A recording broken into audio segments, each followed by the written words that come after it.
نحمده ونصلي ونسلم على رسوله الكريم أما بعد فأعوذ بالله من الشيطان الرجيم بسم الله الرحمن الرحيم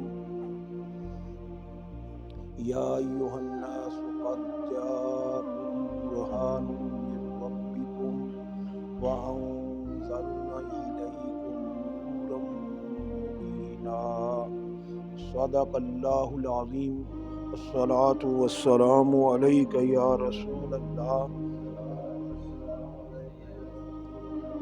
وعلى آلك وأصحابك يا حبيب الله الصلاة والسلام عليك يا نبي الله وعلى آلك وأصحابك يا نور الله نویت سنت الاعتکاف۔ محترم سامعین کرام، درس قرآن پاک میں حضور علیہ الصلاۃ والسلام کے معجزات کے بارے میں، آپ کے فضائل کے بارے میں آپ کی خدمت میں عرض کر رہا ہوں۔ حضور نبی کریم علیہ الصلاۃ والسلام ایک مرتبہ ایسا ہوا کہ آپ وضو فرمانے کے لیے آپ نے اپنے موزے مبارک اتارے، چمڑے کے تھے، اتارے اور وضو فرمانے لگے۔ وضو فرما کر قریب تھا کہ آپ وہ موزے پہنتے، عقاب آیا اور اس نے ان موزوں کو اٹھا لیا، اٹھا کے بلند ہو گیا، تو ان موزوں کو اوپر جا کر اس نے الٹا کر دیا، اس میں سے ایک سانپ وہ نیچے گرا۔ پھر اس نے عقاب نے وہ موزے لا کر حضور علیہ السلام کے پاس رکھ دیے، تو سرکار علیہ الصلاۃ والسلام نے فرمایا، اس کا شکریہ ادا کیا۔ تو سرکار علیہ الصلاۃ والسلام نے فرمایا، ہم غافل نہیں، لیکن میرا رب جب چاہتا ہے ہماری توجہ کو ہٹا دیتا ہے۔ اس وقت میں جب یہ واقعہ پیش آیا تو ہمارا رابطہ اللہ کے ساتھ، حضور نبی کریم علیہ الصلاۃ والسلام اللہ کی محبت میں محو تھے، تو توجہ اس طرف نہیں گئی کہ ایسا بھی ہے، توجہ نہیں۔ یا اللہ رب العزت جو کام کرانا چاہتا ہے تو اپنے محبوبوں کی توجہ کو ہٹا دیتا ہے۔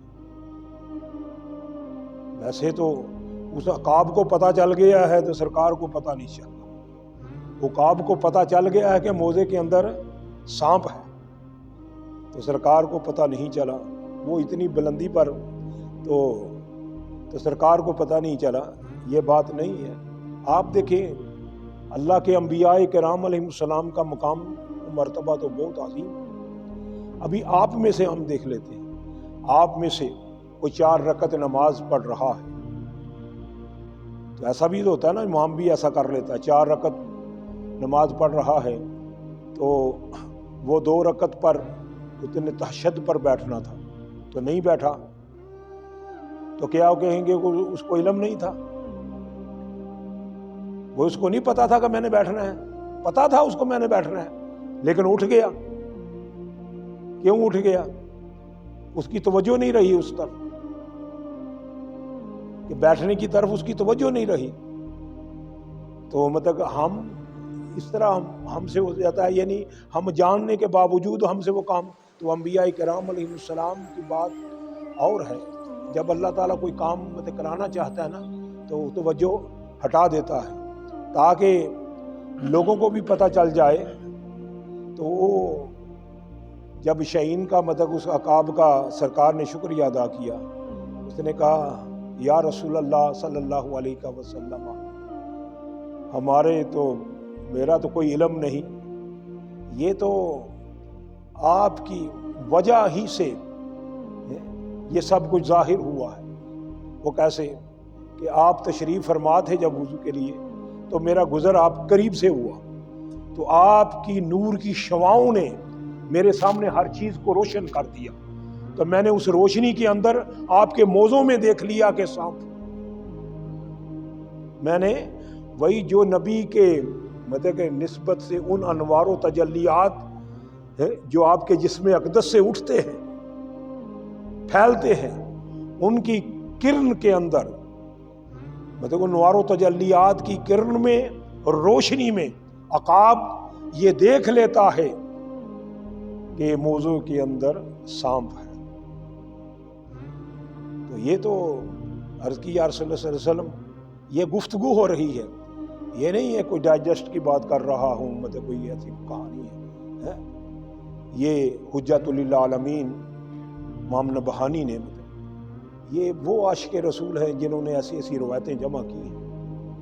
دوسروں کو تو بعض کو تو ایسی روایتیں جو ہے جنہوں نے نہیں جمع کی، ہو سکتا ہے ان کا مزاج کیسا تھا، ان کا مزاج عاشقانہ تھا، انہوں نے تلاش کیا ہے ہر چیز کو۔ وہی اللہ رب العزت جل وعلا کے بعد مقام و مرتبہ آقا دو جہاں علیہ الصلوۃ والسلام کا ہے۔ جو چاہو ان کی شان میں کہو، لیکن وہ الفاظ نہ کہو جو عیسائیوں نے کہی یا یہودیوں نے کہا کہ عیسیٰ علیہ السلام اللہ کے بیٹے ہیں، عزیر علیہ السلام اللہ کے بیٹے ہیں۔ یہودیوں نے کہا تم ایسا نہ کہو، اور جو بھی کہو گے وہ حق ادا نہیں ہوگا۔ اتنی مطلب شان۔ ایک مرتبہ آپ آرام فرما رہے تھے، حضرت ام سلیم رضی اللہ تعالیٰ عنہ اور آئیں اور آپ کے جسم اقدس سے جو پسینہ تھا نا، اس پسینے کو صاف کر رہی تھی، صاف کر کے آپ شیشی میں ڈال رہی تھی۔ سرکار علیہ السلام نے فرمایا ام سلیم یہ کیا کر رہی ہو؟ عرض کی یا رسول اللہ صلی اللہ علیہ وسلم ہم یہ پسینہ جو ہے اس میں تھوڑا سا عطر میں ڈالتی ہے، اس کی خوشبو بڑی بہت زیادہ خوشبو ہوتی ہے، اس لیے میں پسینہ اتار رہی ہوں۔ تو ایک یہ تو بخاری شریف کی حدیث ہے، ایک صحابی رسول نادار تھے، یعنی کمزور تھے، کمزور سے مراد ایمان میں قوی تھے لیکن مالی حالت میں کمزور تھے۔ عرض کی یا رسول اللہ صلی اللہ علیہ وسلم میری بیٹی کی شادی ہے اور گھر میں خوشبو کے لیے کوئی چیز نہیں ہے، تو آپ میری مدد فرمائیں۔ حضور علیہ الصلوۃ والسلام نے اپنی کونیوں مبارکوں سے پسینہ صاف کر کے نا اس کی شیشی میں ڈالا، تو پھر مدینے میں اس عورت جو اس کی بیٹی تھی اس کو دیا اسے۔ پھر مدینہ کے اندر آپ کی خوشبو پھیلتی تھی، پتہ چلتا تھا یہ نبی پاک علیہ الصلوۃ والسلام کی خوشبو۔ پھر وہ اس عورت کے امام نبہانی نے حجت للعالمین میں یہ روایت نقل کی ہے کہ وہ جو عورت جہاں اس کی شادی ہوئی تھی نا، اس گھر میں اتنی مہک اٹھا کرتی تھی، کیونکہ سرکار علیہ السلام کے پسینہ کے پاس تھا شیشہ، تو اتنی مہک اٹھا کرتی تھی کہ اس کو خوشبوؤں کا گھر، اس کا گھر کا نام پڑ گیا بیت المطیبین، خوشبوؤں کا گھر، اس کے گھر کا نام یہ پڑ گیا۔ تو سرکار علیہ الصلوۃ والسلام مطلب آپ کے پسینے کی، حضور نبی کریم علیہ الصلوۃ والسلام آپ ساری مطلب آپ کی شان و عظمت کوئی بیان کرتا کرتا مطلب اس کی زندگی گزر جائے تو حق پھر بھی ادا نہیں۔ یہ تو ہم جو شان و عظمت بیان کرتے ہیں یہ تو اپنے آپ کو ہم سنوارنے کے لیے کرتے ہیں، کہ تاکہ ہمارا بھی وہاں نام آ جائے کہ سرکار علیہ الصلوۃ والسلام کے ثناء. اب یہ یاد رکھیے ثناء وہ نہیں ہے یہ نعتیں پڑھتے ہیں، سب سے بڑے ثناء مصطفیٰ کون ہیں؟ علماء. سرکار نے ان کی ڈیوٹی لگائی تھی، ان کو نہیں کہا.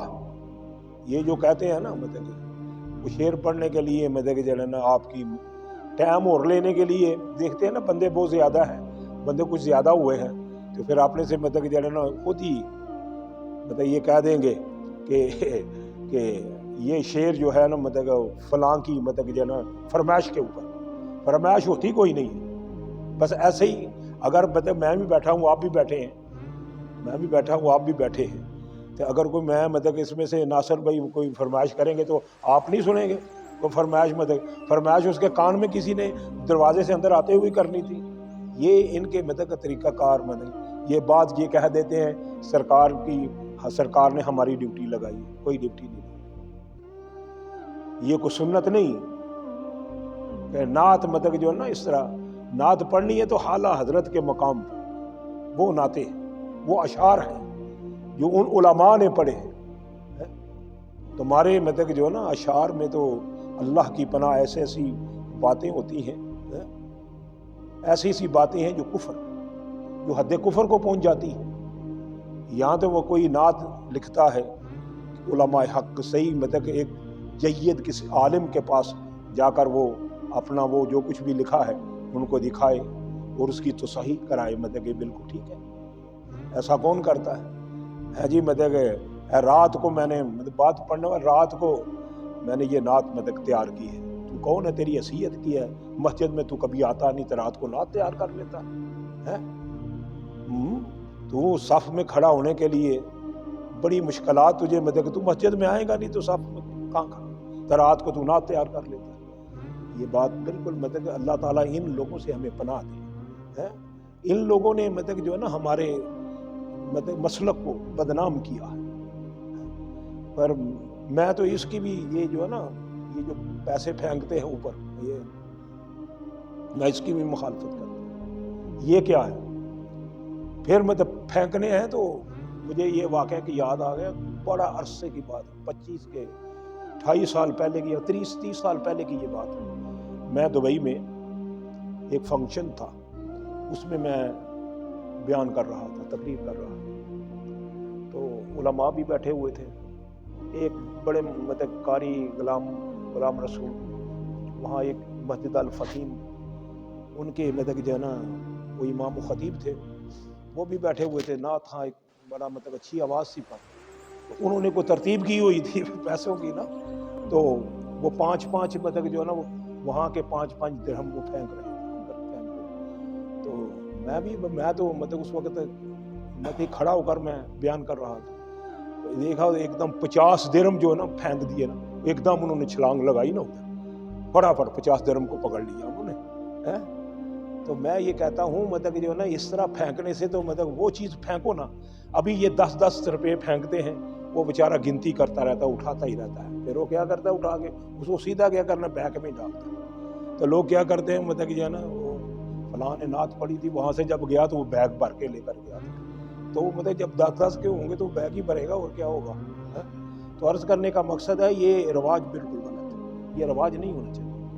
یہ جو رواج ہے نا پیسے پھینکنے کا یہ رواج، اس میں بڑے فتنے پیدا ہوئے ہیں دبئی کے اندر.